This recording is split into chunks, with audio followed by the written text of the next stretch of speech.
정규 시행 학생 여러분 반갑습니다. 강진모 선생님입니다. 자, 지금부터 여러분들과 2023 개념적 사고 확률과 통계 이제 개강을 시작하도록 하겠습니다. 현재 이 강의를 보시는 분들은 반드시 앞에 선생님 써놨던 이 OT 영상을 꼭 한번 확인하시고 그 OT 영상을 확인한 후 현재 이 강의를 들으시면 좋겠습니다. 그렇죠? 기본적인 내가 알아야 될 정보는 이미 OT에다 다 자세하게 써놨으니까요. 자, 지금부터 이제 나갈 이 경우의 수 확률 통계인데 사실은 선택 과목이죠. 우리가 특히나 이 경우의 수하고 확률을 공부할 때 아마 대다수의 많은 학생들이 일반적으로 이제 고2 때 이미 경우의 수 확률을 다 띄는 걸로 한번 알고 있어요. 일반적으로 이제 원래는 고3 때 해야 되는 과정인데 보통 일반 고등학교는 전부 다 고2 때 이미 다 한 번은 정리를 하죠. 그런데 실제 이 경우의 수 확률의 가장 큰 문제점이 뭐냐? 분명히 내가 푸는 문제집 풀 때는 잘 풀렸는데 첫 번째는 수능 관련된 문제를 풀면 아예 손을 못 대겠네 라고 하는 경우가 하나 있고요.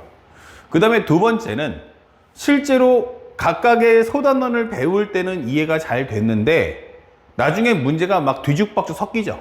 예, 그러면 그때는 어때? 라고 하면 문제가 전혀 손도 못 대겠는데 라고 하는 경우가 또 생긴다는 얘기야.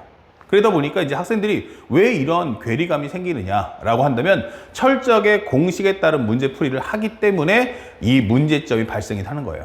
그러니까 선생님이 강조해 준 거는 이제부터 우리 경우의 수 확률 풀 때 바로 그 여러분들이 어려워하는 내용들을 타파할 수 있도록 선생님이 자세하게 설명해 줄 테니까 꼼꼼하게 잘 보고 따라와 주시길 바랍니다. 아시겠죠? 그리고 그냥 공식을 외우려고 하지 말고 말의 뜻을 이해하는 수 있도록 말의 뜻을 설명해 줄 테니까 아, 이래서 이러한 원리가 발생을 하는구나 라는 걸 깨달으면서 문제를 풀어주셨으면 좋겠습니다.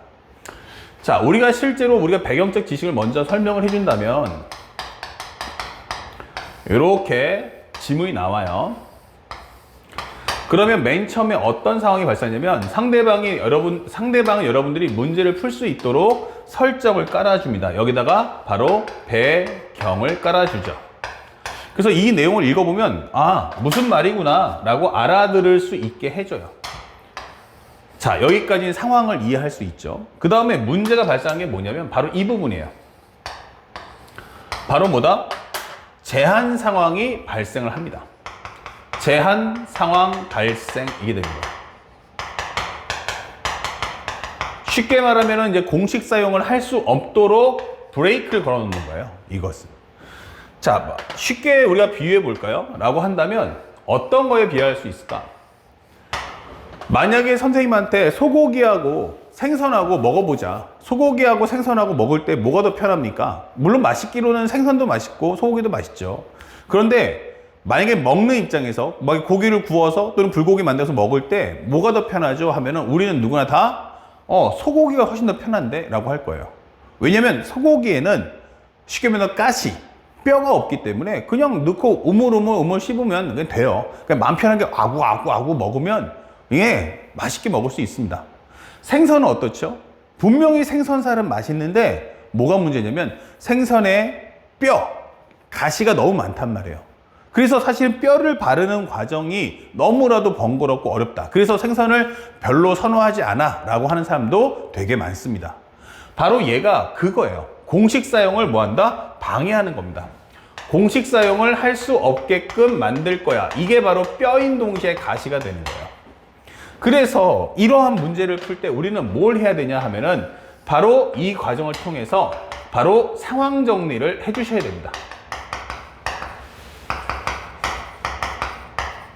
일명 뼈를 바르는, 가시를 바르는 이 과정을 거쳐달라는 뜻이에요. 자, 일반적으로 우리 생각할 때 어떻게 할 수 있죠? 문제 풀 때? 라고 하면은 항상 우리는 문제를 읽었으면 읽는 순서대로 문제를 푸는 게 정답이에요. 내가 문제를 읽었어? 예스. 그럼 문제를 읽은 순서대로 소화하시면 됩니다. 자, 그런데 문제가 생겼어. 뭐지? 만약에 일반적으로 비유하자면 이런 겁니다. 버스를 타러 갔는데 사람들이 줄을 쫙 서 있어요. 줄을 왜 서 있을까? 이 버스 타려고. 오늘 버스 몇 번인데, 예를 들어서 144번이라고 합시다. 그럼 144번 버스를 타려고 사람들이 줄을 쫙 서 있단 말이에요. 그럼 나는 버스 타러 왔는데, 아이고, 사람들 줄 서 있네? 그러면 정상적이면 맨 뒤로 가서 줄 서 있겠죠. 예. 그리고 생각을 합니다. 뭐를? 아, 이 앞에 서 있으면 이 서 있는 순서대로 버스를 타겠구나. 서 있는 순서대로 버스를 탑승하겠구나라는 걸 알고 있어요. 예, 그게 바로 질서죠. 그런데 여기서 말하는 것은 바로 뭐다? 제한 상황이 발생한다. 즉, 이 룰을 깨는 애가 등장하는 거야. 바로 합법적인 새치기를 얘기하는 거야. 합법적인 새치기가 뭐지? 물어본다면, 우리가 볼 때, 저 사람은 먼저 앞에 세워도 괜찮아 라고 인정할 수 있는 경우가 뭐냐 라고 묻는 거죠. 자, 예를 들어 첫 번째는 뭐예요? 노약자들. 특히 할아버지, 할머니 막 흰색 머리카락, 그죠? 예. 그러신 분이, 아이고, 여기 젊은이, 여기 144번 버스 가나요? 예, 할아버지, 여기 다 144번 줄입니다. 아유, 그렇구만, 고마워요. 아유, 맨 뒤로 가야겠다 하면서 막, 지팡이 짚고 계시는 거야. 그럼 우리 어떻게 해요? 할아버지, 가지 마시고요. 여기 맨 앞에 쓰세요. 라고 우리가 앞자리 양보하지 않습니까? 예. 그러면 만약에 여기 서 있는 내가 입장에서 갑자기 사람들이 뒤로 밀려와. 뭐지? 하고 이렇게 뒤로 밀려가면서 앞을 이렇게 봤단 말이에요. 봤더니 어때요? 할아버지가 슬쩍 끼고 있단 말이에요. 우리는 적어도 외국은 모르겠지만 우리나라 같은 경우는 어때요? 그걸 딱 보면서 그냥 어르신이 먼저 타시는구나. 저거는 사회적 현재 몸이 약하신 분들이니까 사회적 약자가 타시겠구나. 오케이, 양보해야지. 그쵸? 합법적으로 양보하잖아요. 이런 경우들. 또는 임산부야. 뱃속에 아이가 있네요. 뭐 이럴 경우 어떡합니까? 양보하지 않습니까? 그죠? 그거 갖고 우리가 뭐라고 하는 사람은 아무도 없다는 얘기예요. 그래서 상황 정리할 때 가장 중요한 건 뭘 해야 돼? 라고 하면 제한 상황을 먼저 정리하셔야 됩니다. 제한 상황 먼저 정리를 해라. 아마 여러분들 비행기 타셔보신 분들은 아시겠지만 공항에서 비행기 탈 때도 마찬가지예요. 사람들 탈 때 줄 쫙 서 있죠. 하지만 뭐라고 나오죠? 자, K2665편 지금부터 현재 출발하겠습니다. 자, 그 전에 이제 탑승하실 텐데요. 먼저 우리가 알고 있는 어르신들, 노약자분들과 임산부, 그 다음에 장애우분들께서 먼저 맨 앞으로 와주시기 바랍니다. 그러면 아무래도 이제 몸이 일반인들에 비해서 조금 불편하신 분들이니까 그분들을 먼저 배려하고 그 다음에 몸 멀쩡한 사람들은 순차적으로 타자 이렇게 되는 거죠. 그러면 여기도 제일 중요한 게 뭐다? 원래는 시간의 순서대로 하는 게 맞지만 그 룰을 깨는 게 누구다? 제한 상황을 먼저 나열해달라라는 뜻이 되는 거예요. 그러면 제한 상황을 먼저 정리했습니까? 예스. 그 다음에 두 번째부터는 뭐 한다? 바로 시간의 순서대로 정리해 주셔야 됩니다. 시간의 순서대로 정리해라. 이게 되는 거야. 자, 공식이 아니고요. 머릿속으로 상황 정리하는 게 가장 중요한 거야. 그래서 이렇게 우리가 설계도를 한번 짜보자. 이게 되는 거죠. 머릿속으로 설계도를 짜보자. 이렇게 되는 겁니다. 그리고 나서 이 과정 후에 뭐 한다? 바로 식정리를 해주시면 되겠어요. 요 과정 이후에 뭐 하자? 식정리를 하자. 다시 말하면 연산하기 이렇게 되는 거예요. 그래서 여러분들이 앞으로 공부할 때는 반드시 첫 번째 선 상황 정리 후 식 정리. 뭐 하자? 선 상황 정리 후 식 정리 한다는 것을 절대 잊지 마세요. 아시겠죠? 보통 일반적으로 우리가 공식을 쓰려면요. 탄생의 배경이 있어요. 그래서 이 공식을 쓰려면 말이야. 요거와 요거와 요거와 요거와 요것을 다 만족해야 돼. 현재 이 5개의 규칙을 모두 만족한다면 이 공식 쓸 수 있어. 이렇게 만들어준다면 실제 우리가 아는 모든 경우에서 확률에서는 이 공식해서 요거가 안 된다면 어떡할래? 다시 말하면 요 3개만 만족하면 어떡할 건데? 라고 설명하는 거예요. 그러면 이 2개가 안 되잖아요. 그러면 이 공식은 완벽하게 쓸 수가 없다라고 설명하는 겁니다. 절대로 뭐 한다? 요게 설명이 이게 안 되기 때문에 한 방에 하나의 공식으로 한 문제를 풀 수가 없는 설정을 깔아주겠어 라고 하는 게 목적인 거야. 그래서 이런 공식에 대해서 만약에 이런 설정이 안 된다면 너 어떻게 풀 거야? 그거에 따른 여러분들이 공식의 변형을 해줄 수 있어야 된다는 얘기예요. 그래서 기본 원리만 가지고서 문제를 푸시고 가급적이면 공식 사용은 하지 않도록 하겠다라고 하는 거예요. 공식 사용이 아니고 철저하게 몰루만 가지고서 원리만 가지고 문제를 풀어주세요. 이렇게 되는 겁니다. 그리고 아주 중요한 팁을 하나 설명해 주는데 팁 이게 적었어요. 아주 중요한 포인트예요. 항상 상황 정리 시 상황 정리할 때라고 할게요.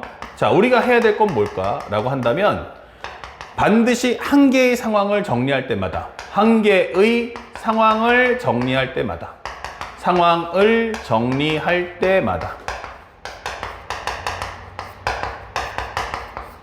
한 개의 상황을 정리할 때마다 현재 우리가 알고 있는 반드시 상황을 업데이트 하셔야 됩니다. 주어진 상황을 업데이트한다. 업데이트하기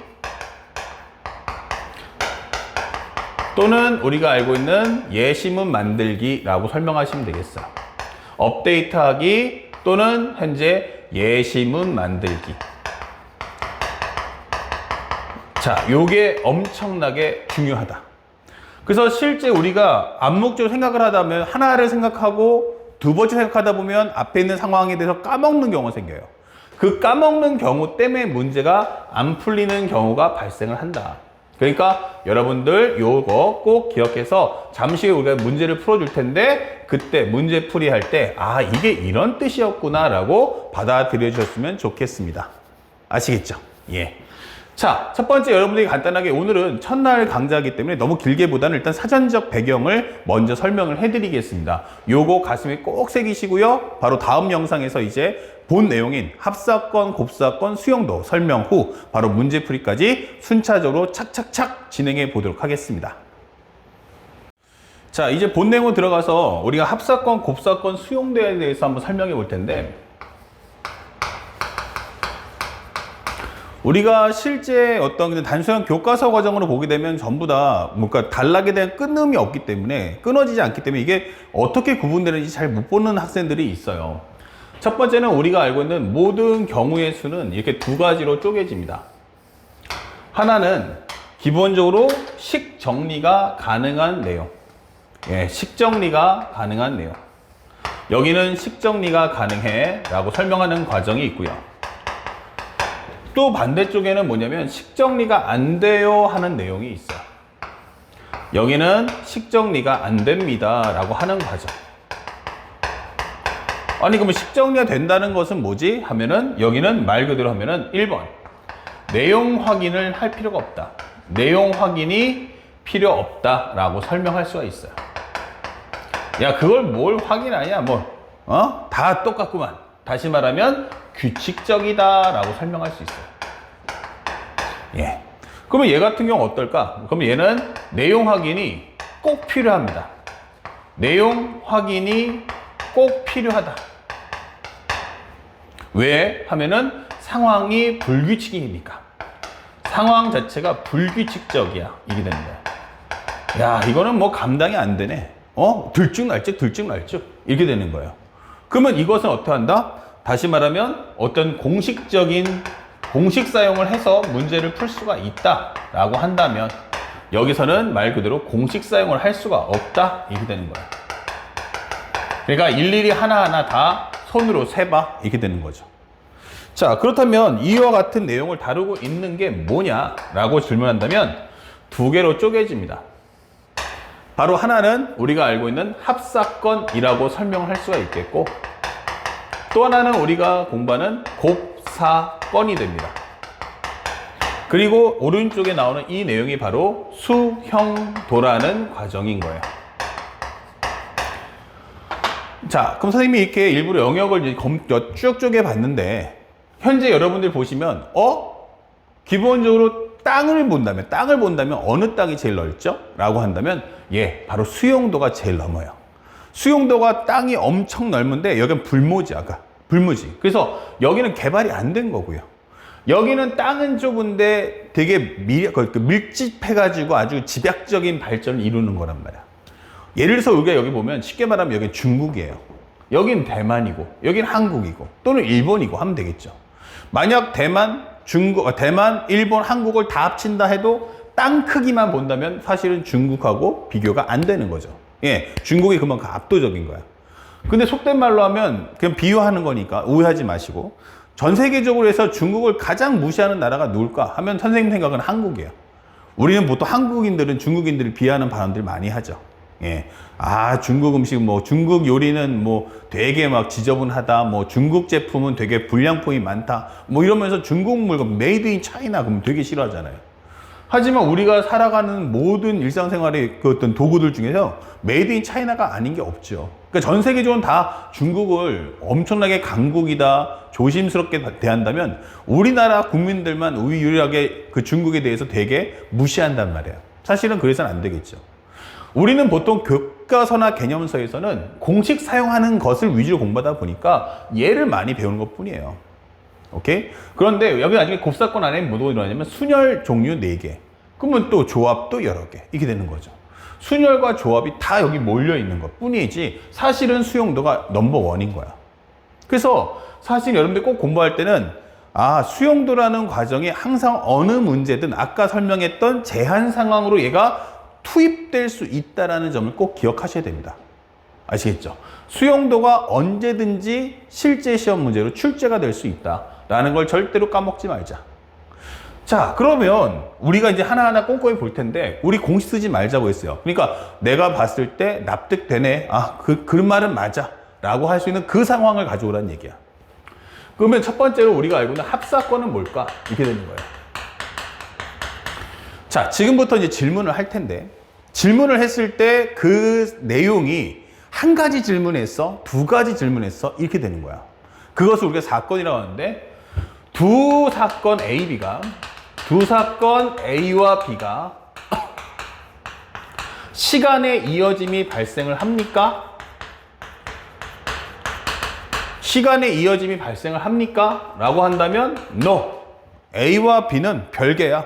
그러니까 서로 A가 끝나면 그 A의 뒤를 B가 이어붙이는 이런 과정이 아니고 A 또는 B 이게 되는 거죠. 맞아요. 그러면 이것도 내가 원하고 이것도 내가 원해. 그쵸? 그럼 어떻게 하면 돼? 둘 다 가져가면 돼. 이 뜻이에요. 그래서 첫 번째로 만약에 A 교집합 B가 만약 공집합이라면 이게 되는 거죠. 겹치는 게 없다면 간단하게 그냥 M 더하기 N. 요건 A라는 사건, 이건 B라는 사건 이렇게 되는 거예요.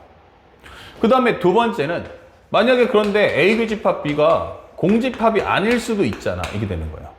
쉽게 설명하면 여기가 기본적으로 A고 여기가 B라는 사건이 되는 거죠.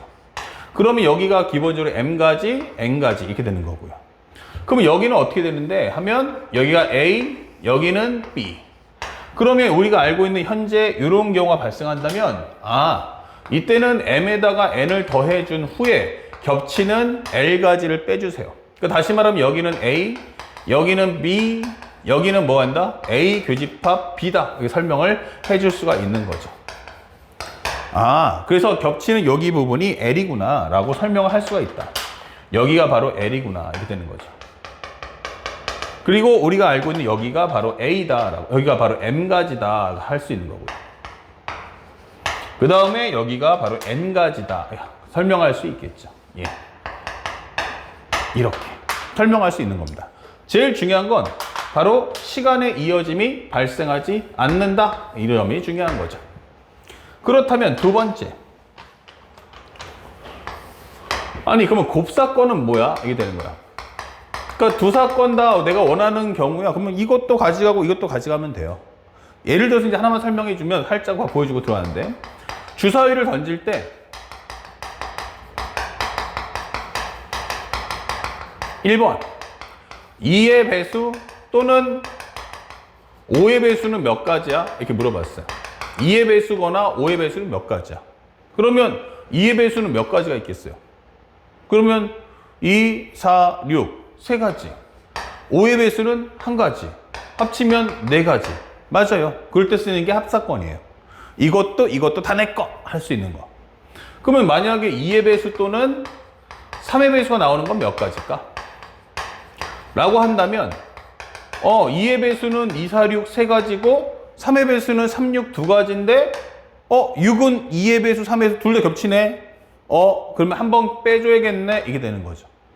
자, 그게 바로 우리가 알고 있는 합사건이다. 이게 되는 거야. 그렇다면 곱사건은 뭐야? 이게 되는 거죠. 그럼 곱사건이라는 것은 두 사건 A, B가 시간의 이어짐이 발생을 합니다 라고 하는 거예요. 자, 여기서 중요한 건 시간의 이어짐이 발생을 하네, 이게 중요한 거죠. 그러면 가장 중요한 핵심이 뭐냐? 바로 순서가 중요해집니다. 자, 이것을 이제 결정적으로 놓치면, 이 부분을 결정적으로 놓치면 어디서? 바로 확률의 조건부 확률에서 이제 무너지게 됩니다. 지금 이 부분에 가장 중요한 건 단순하게 곱이구나가 아니고 이거 시간의 순서가 중요하구나 라는 점을 꼭 기억해 주시기 바라요. 그래서 우리가 원하는 결과는 바로 m 곱하기 n이다 이게 될 거예요. 그러면 순서는 어떻게 된다? 이렇게 흘러갈 거다 이게 되는 거예요. 그러면서 여기가 앞에 게 뭐다? 1회의 결과다 설명해 줄 거고요. 여기는 2회의 결과를 적어줘야 된다라고 설명하는 겁니다. 그래서 절대로 m 곱하기 n과 n 곱하기 m은 값은 같을지라도 결국은 뭐 한다? 이거 순서 바뀌면 안 된다라고 강조해 주는 거예요. 그래서 앞으로는 여러분들이 이 순서가 상당히 중요해진다는 거. 이 점을 꼭 기억하면서 이 식을 써주시기 바라요. 또한 우리는 지금 이 곱셈을 배웠는데 이게 왜 곱셈이야? 라고 질문할 수 있어요. 그렇죠? 그래서 선생님이 그것을 한번 설명해 볼게요. 만약에 기본적으로 우리가 알고 있는 여기가 A가 있고 여기가 B가 있고 여기가 C가 있어요. 만약에 A에서 B로 가는 길이 총 몇 가지냐면 3가지가 있고요. 그 다음에 B에서 C로 가는 길은 몇 가지냐면 2가지가 있어요. 그런데 내가 질문하는 건 A에서 C로 갔으면 좋겠어 라고 질문했습니다. 그 얘기는 즉 뭐다? 내가 A에서 B로 간 다음에 B에서 C로 가자 이게 되는 거죠. 그러면 이 사건과 이 사건은 서로 간에 시간의 이어짐이 발생을 한다 이렇게 되는 거예요. 그러면 A에서 B로 가는 경우의 수 몇 가지야? 3가지. B에서 C로 가는 경우의 수 몇 가지야? 2가지.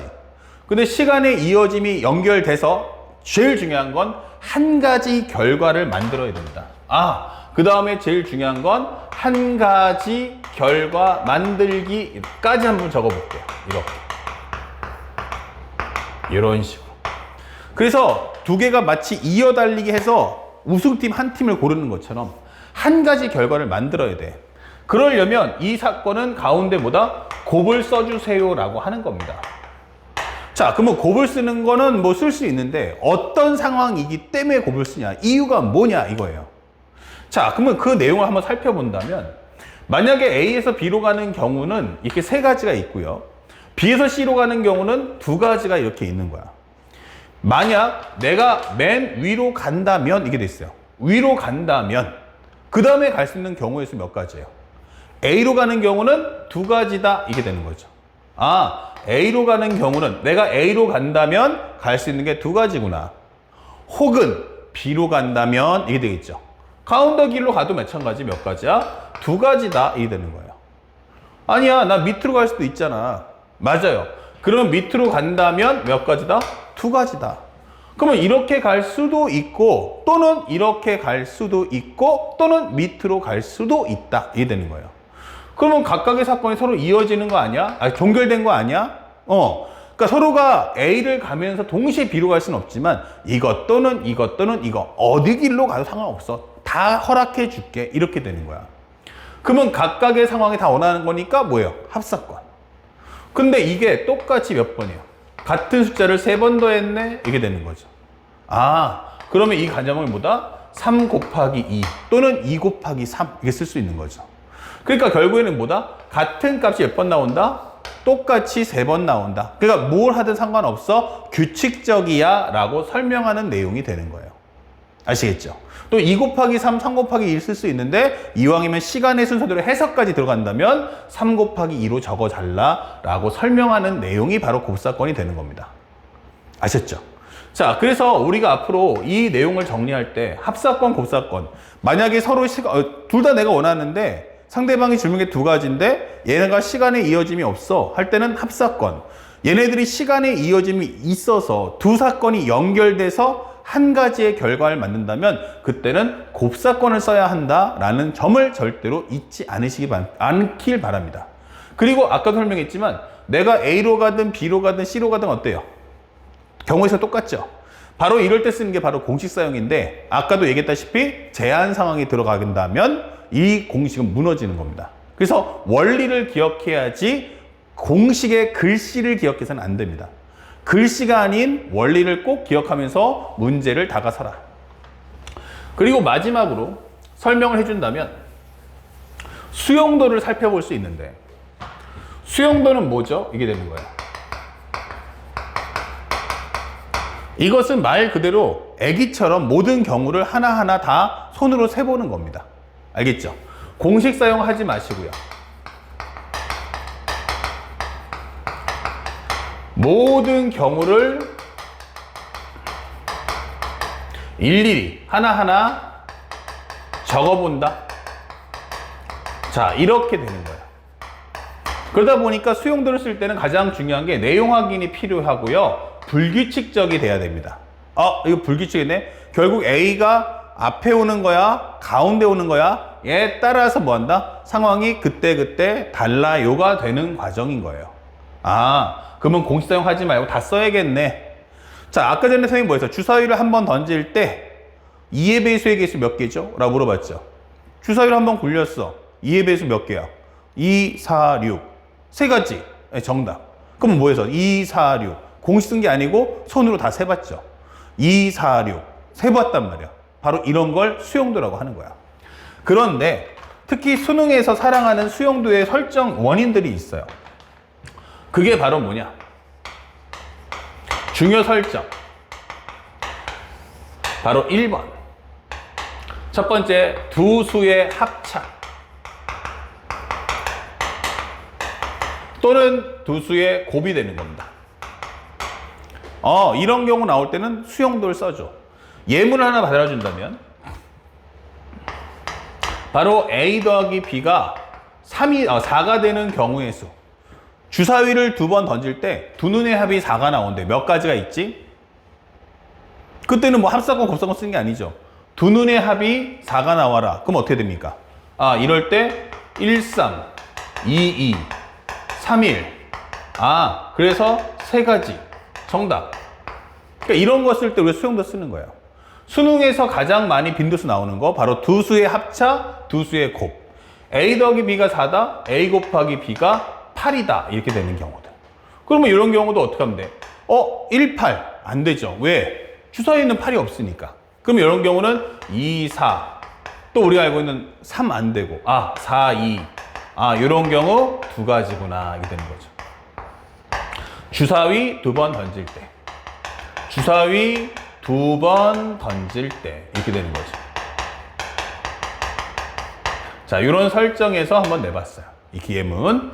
두 수의 합차 또는 곱을 물어볼 수 있고요. 두 번째는 바로 대소 비교입니다. 현재 대소 비교. 첫 번째 가장 중요한 건 뭐다? 크다. 혹은 오어 작다. 크다, 호어 작다. 이게 되는 거. 그리고 우리가 알고 있는 그에 따라서 뭐 한다? 부등호 나올 때. 부등호? 그렇지. 부등호 나올 때 특히 많이 쓰지. 이렇게 되는 거예요. 그래서 앞으로 여러분들 심화 중에 킬러 문제 나올 땐 전부 다 부등호 나옵니다. 그러면 무조건 상황 정리를 수용도로 해달라는 뜻이구나. 이게 되는 거죠. 그러면 세 번째가 뭡니까? 하면 일치 혹은 오어 불일치라고 설명할 수 있어요. 일치, 오어 불일치 이게 되는 거죠. 같다, 다르다. 두 수가 같을 때, 두 수가 불일치할 때 이렇게 나오는 경우. 이런 경우 생기면 그냥 고민하지 마시고 그냥 손으로 하나하나 일일이 다 써보자 라고 생각하고 정리해 주시길 바랍니다. 자, 물론 이 밖에도 여러 가지가 많죠. 내가 딱 내용을 봤을 때 이거 내용 확인 필요한데 라고 하면 전부 다 수용도예요.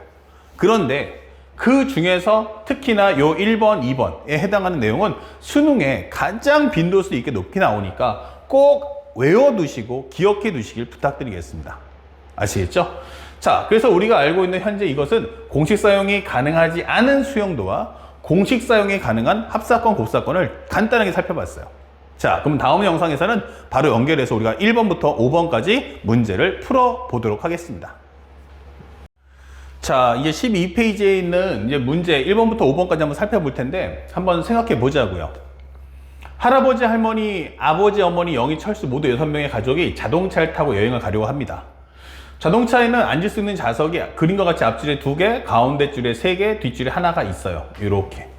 예. 아, 그러니까 이렇게 좌석이 있는데 아마 SUV가 있죠? 이렇게 운전석이 있고요.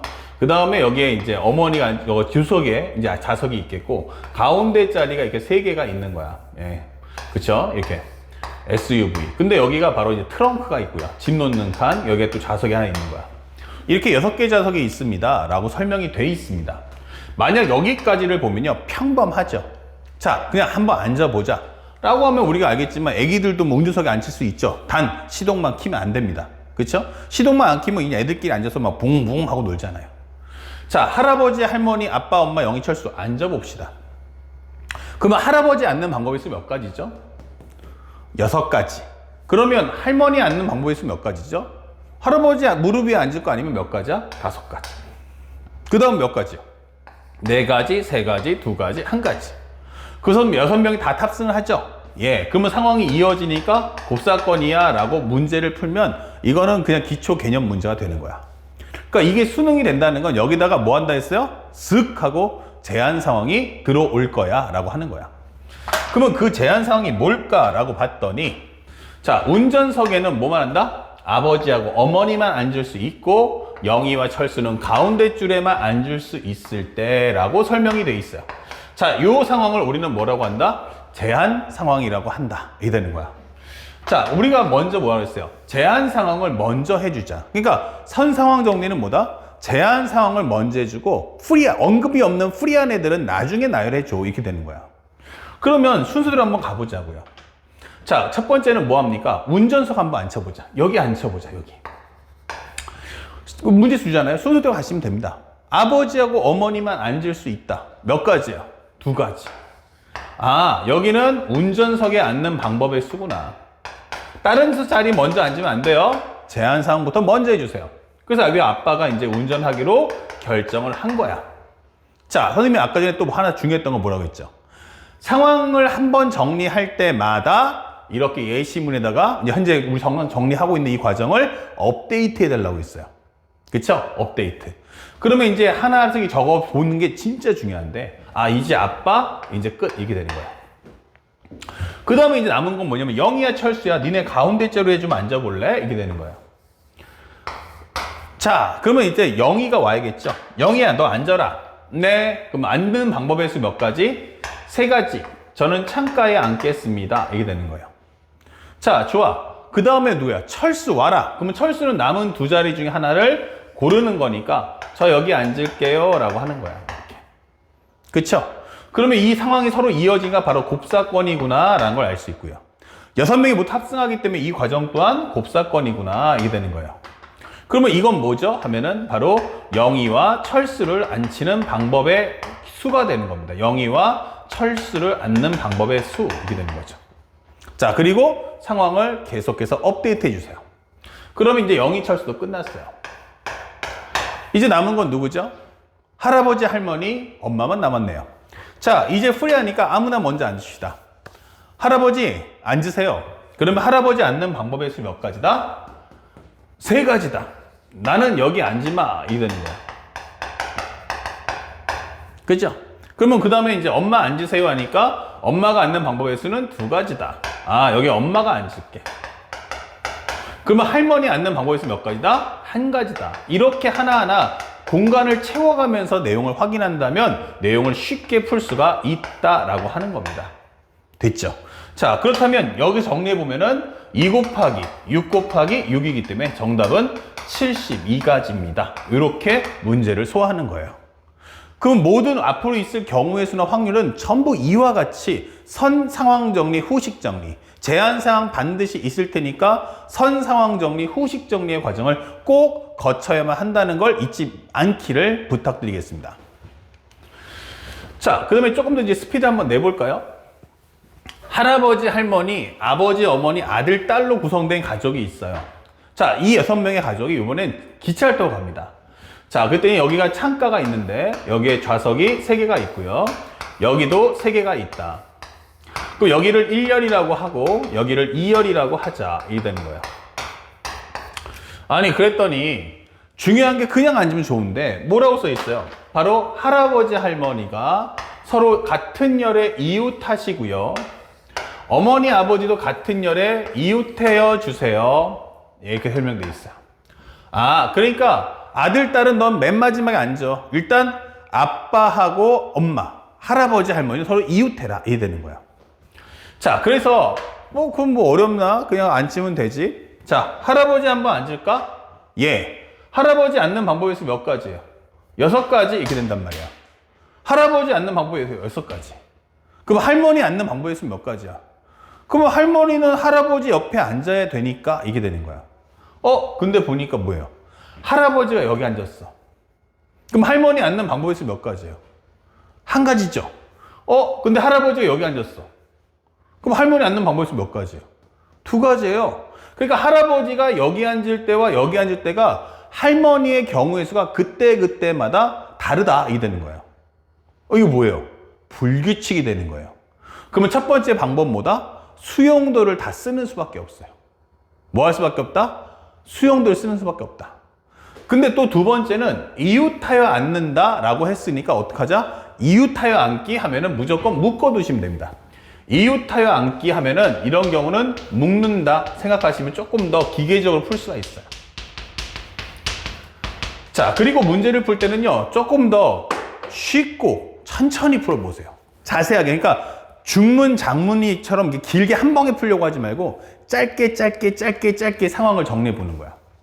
자, 어떻게 하자? 할아버지, 할머니 묶어주세요. 할아버지, 할머니 묶어주세요. 오케이. 그리고 아빠, 엄마도 같이 일단 묶어버리는 거야. 덩어리로 이렇게 묶어버리는 겁니다. 오케이. 자, 이제 출발할까요? 예. 할아버지, 할머니 어디에 앉으시겠습니까? 먼저 열을 결정합니다. 열을 결정해달라. 열 결정. 할아버지, 할머니 어디 앉으시겠어요? 그러면 나는 앞에 앉을까? 뒤에 앉을까? 오야, 여보, 우리는 앞에 앉읍시다. 몇 가지요? 2가지. 그럼 할아버지, 할머니는 앞에 열로 결정. 그러면 할머니, 엄마, 아빠는 당연히 뒤로 갈 수밖에 없죠? 그러면 2 곱하기 1이다. 잡아주시면 되겠어요. 그 다음에 2번째는 이렇게 만들어진 공간 안에서도 자, 할아버지, 할머니 한번 앉아보세요. 그러면 덩어리로 이제 묶여서 앉으려다 보니까 어떻게 돼야 돼요? 바로 이렇게 앉거나 이렇게 앉을 수밖에 없죠. 다시 말해서 일단 좌석을 선정해 봅시다. 영역을 설정해 보자. 현재 좌석 또는 영역을 설정해 보자. 그럼 몇 가지예요? 우리는 앉는 게 2가지구나. 이렇게 되는 거예요. 아빠, 엄마도 당연히 여기 앉거나 여기 앉아야 되니까 몇 가지냐면 2가지입니다. 이렇게 되는 거죠. 맞아요. 그러면 우리는 할아버지, 할머니 여기 앉기로 결정했어요. 엄마, 아빠도 여기 앉기로 결정을 했어요. 예. 그 다음에 이제 해야 될 것은 무엇입니까? 여기까지. 그 다음에 이제 자리에 앉기가 되는 거죠. 자리에 앉기. 자, 할아버지, 할머니 여기 앉으시는데 누가 왼쪽에 앉으실 거예요? 할아버지 어디 앉으실 거야? 이거 묻는 거죠. 그러면 할아버지가 앉는 방법에서는 2가지. 근데 우리는 난 잠깐. 그러면 할머니는 가운데 자리에 앉으셔야 됩니다. 아빠와 엄마도 마찬가지 몇 가지야? 2가지, 1가지입니다. 이렇게 되는 거죠. 자, 이렇게 해서 이제 할아버지, 할머니,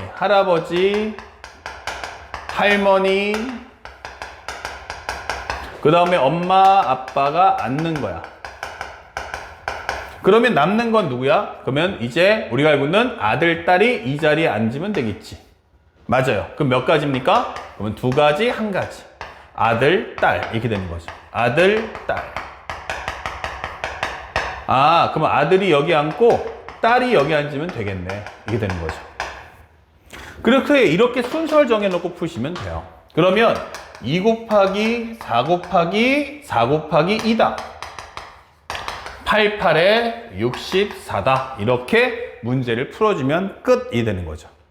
그러니까 사실은 알고 나면 그렇게 어려운 문제는 아닌데 보다시피 이게 상황을 짧게 다 끊어야 되잖아요. 그러니까 한 가지 공식으로 한 문제를 푼다라는 게 불가능해져요.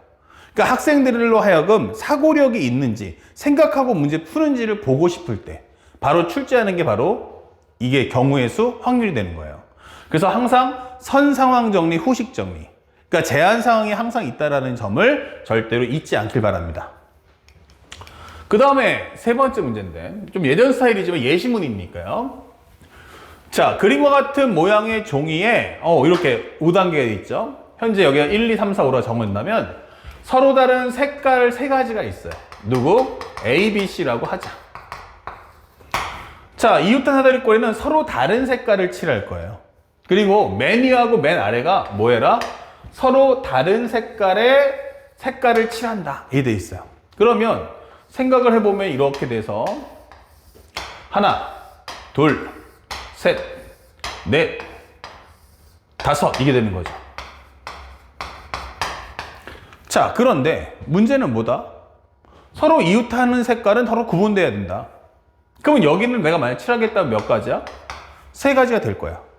뭐 A, B, C 뭘 써도 상관없지.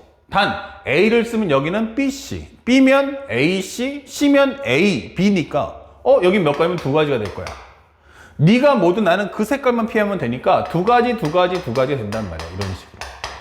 자, 그러면 우리가 알고 있는 이 정답은 3 곱하기 2 곱하기 2 곱하기 2 곱하기 2 되는 거 아니냐? 맞아요. 그런데 지금 이 쓰는 상황은 규칙적이죠. 다시 말하면 나는 얘만 위비해서 나는 위의 색깔만 피해갈 거야 라고 했단 말이에요. 그러니까 난 내용 확인 필요 없죠. 네가 빨간색이면 나는 주황색, 노란색 이런 식으로 네가 아닌 색깔 두 개 쓰겠다는 얘기니까. 근데 문제에서 가장 결정적으로 중요했던 게 맨 위에 있는 색깔과 맨 아래쪽에 있는 색깔이 달라야 돼. 이 한마디 때문에 문제가 갑자기 난이도가 확 올라가는 거예요. 너 그러면 이거랑도 서로 비교해야 되는데 너 이거 확인할 수 있어? 이게 되는 거죠. 그러면 지금 여러분들 보세요. 각각의 칸에 들어갈 경우의 수를 적은 거지 내가 경우의 수를 적었지 여기에다가 내가 내용을 적은 건 아니잖아요. 그러다 보니까 이 색깔이 뭔지 이 색깔이 뭔지를 알 수가 없는 거야. 그럼 이 두 가지라고 하면 이 두 가지가 뭔데? 이게 되는 거죠. 그냥 앞에 있는 것만 피했는데 그렇지 앞에 거 피했지 이걸 피한 건 아니잖아. 그럼 색깔이 뭐야? 서로 다른이 뭐야? 불일치. 서로 다른이란 말의 의미는 뭐야? 불일치란 말이야. 그럼 뭐야 돼? 내용 확인을 꼭 해야겠지. 오케이? 그럼 한번 써보자. 이렇게 1, 2, 3, 4, 5 이렇게. 그럼 만약에 내가 여기다 A를 썼다 치자. 그러면 여기 들어갈 수 있는 건 뭐야? 무조건 B, C 중에 하나겠지. B를 썼어? 그럼 여기는 A, C 중에 하나겠지. C를 썼어? 그러면 여기는 A, B 중에 하나겠지. A를 썼어? 그러면 B, C 중에 하나겠지. C를 썼어? A, B 중에 하나겠지. A 썼어? B, C 중에 하나고 이거는 A, C 중에 하나야. 이게 되는 거예요. 자, 여기까지는 이제 프리하게 계속 가죠. 전 색깔만 피해가면 되는데 나는 지금부터 여기가 불일치했으면 좋겠어. 그러면 A가 나오면 안 되네. 그러면 원래는 B 다음에 뭐냐면 A, C였는데 A 쓰지 마. 그럼 뭐야? C 이게 되는 거죠. C 다음에는 원래는 A, B인데 A 쓰지 마. 그럼 B가 되는 거야. A를 썼네? 그러면 그 다음에 쓸 수 있는 건 B, C인데 얘하고 해당하는 상황이 없으니까 B, C. 여기는 C, A, A가 안 되니까 여기는 B, 여기는 B, A, B, 여기는 B, C가 다 되겠죠? 이렇게 여기는 바로 B 이렇게 된단 말이에요. 그러니까 어떨 때는 한 가지, 어떨 때는 두 가지 이렇게 되는 거죠. 그러면 이렇게 상황이 불규칙할 때는 모든 경우의 수를 다 쓰면 되는구나. 하나, 둘, 셋, 넷, 다, 일곱, 여덟, 아홉, 열 이렇게 되는 거죠. 10가지다. 만약에 맨 앞이 A라면 이렇게 되는 거죠. 근데 맨 앞에가 A일 필요가 있나? A일 수도 있고 B일 수도 있고 C일 수도 있고. 그러니까 각각의 상황마다 몇 가지씩이야? 그러면 10가지씩이 나오겠구나 이게 되는 거죠. 그래서 우리가 알고 있는 3 곱하기 10 맨 앞에 들어갈 수 있는 칸에 들어갈 수 있는 숫자의 개수는 몇 가지? 3가지. 그러면 3 곱하기 10에서 몇 가지? 30가지가 존재한다. 이렇게 문제를 풀어주시면 되는 거예요. 어렵지 않죠? 자, 그래서 이와 같은 내용들을 정리를 하나하나 해보자 라고 하는 게 경우의 수의 목표. 자, 네 번째는 여러분들이 이제 다음 우리가 2강 때부터 이제 순열조합 공식을 쓰면서 이제 하나하나 설명해 줄 텐데 그 중에서 여러분들 이미 고1 과정을 공부했다면 야, 이런 유형도 있다라는 것만 알고 넘어가시면 되겠고, 나 이 공식 잘 몰라 라고 하신 분들은 다음 2강 때부터 선생님이 순열조합 설명하면서 하나하나 설명을 보여줄 겁니다. 7 퍼미테이션 2가 뭡니까? 그러면 우리가 알고 있는 7 곱하기 6. 7 컨비네이션 2가 뭡니까? 그러면 7, 6, 2, 1. 아, 이런 문제 유형이 있구나만 우리가 알아두시면 되겠어요. 그러면 여기는 42가지, 여기는 40인데 약분하면 21가지, 합쳐서 63가지의 경우의 수가 있다라고 공부하시면 되겠습니다. 자, 그리고 마지막 5번째인데 한번 조금 더 변별력을 나타내 볼까 하는 건데, 최근 나왔던 2020 6월 모평이 되겠습니다. 자, 먼저 내용을 한번 읽어봤는데 1, 2, 3, 4, 5라는 게 있어. x에서 x로 가는 함수야. f의 치역의 원소의 개수는 4개다. fa는 a가 되는 x의 원소 a의 개수가 3이다 라고 했어요. 3개다. 그러니까 지금 현재 질문하는 게 가와 나를 동시에 만족해 줘. 이게 되는 거예요. 그쵸. 근데 무슨 말을 어떻게 될지 잘 모르겠네. 이럴 때는요, 무조건 이 순서대로 가는 게 제일 좋아요. 가하고 나. 그리고 제일 중요한 건 뭐예요? 상황 정리. 상황 정리할 때는 가급적이면 글씨로 쓰기보다는 그림으로 표현하면 좋아요. 그래서 선생님이 먼저 하는 걸 잘 보세요. 이렇게. x가 1, 2, 3, 4, 5야. x가 1, 2, 3, 4, 5야. 이렇게 설정을 잡아주세요. 그러니까 공식을 쓰는 게 아니고 상황을 이해하는 게 목표인 거야. 공식 사용이 아니고 상황을 이해하는 게 목표야. 자, 맨 처음에 뭐라고 했어? 가에서 치역의 개수가 몇 개다? 4개다 이겠어요. 치역은 4개. 오케이. 그러면 나는 이 5개 중에서 4개를 고르자 이게 되는 거예요. 그러면 우리가 설명하면 바로 5 컨비네이션 4. 아, 5 컨비네이션 4야? 그러면 끝나면 안 되고요. 그것의 예시문을 이렇게 표현해 주세요. 이렇게.